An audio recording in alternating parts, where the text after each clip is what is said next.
Some of the images that I'm working on have to do with the suicide of loved ones. So this image here is of my cousin Michael McDonald, who died when he was 17, and that was always a huge part of my life and my early awareness and consciousness, and the relationship to suicide started really young. And so there's also images of my favorite musician, who was kind of the first artist to really explore that subject in a way that I could digest and begin to process my relationship to suicide, both personally and, you know, within my family and society at large. The subject that I'm working on most is my best friend, who passed away about 6 weeks ago after committing suicide.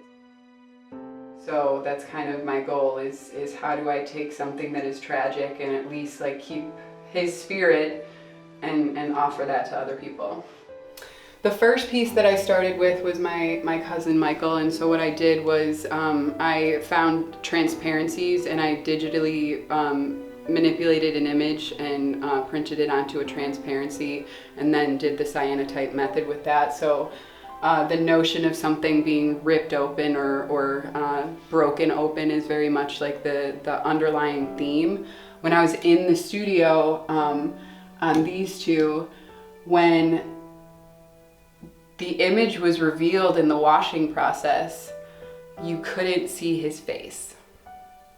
And I just began to cry in the studio because it was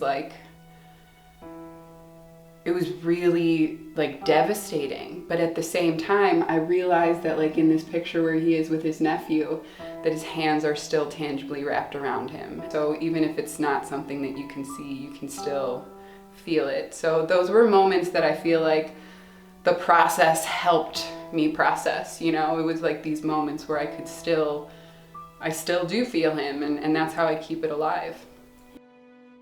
An image I'm doing of Matthew and his grandmother. And so the idea is really, like I was saying, just I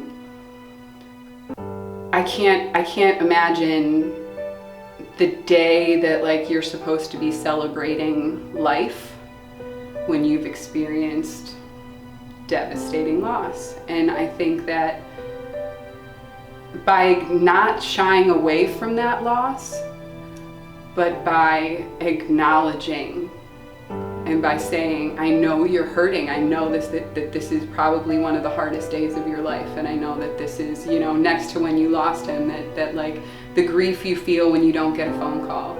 So I don't know that it needs a name, you know. It's so much more about the gesture of, I feel so powerless that the only way that I can transform it is to look at everybody that I love that's hurting and try to at least be a part of the healing process where you have something that feels like he's there.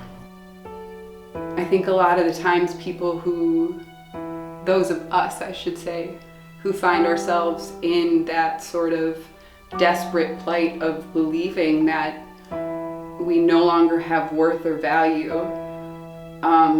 if you can see the density of the suffering that's left behind, and that it's not just something that's going to go away, but it's something that people carry with them every single day.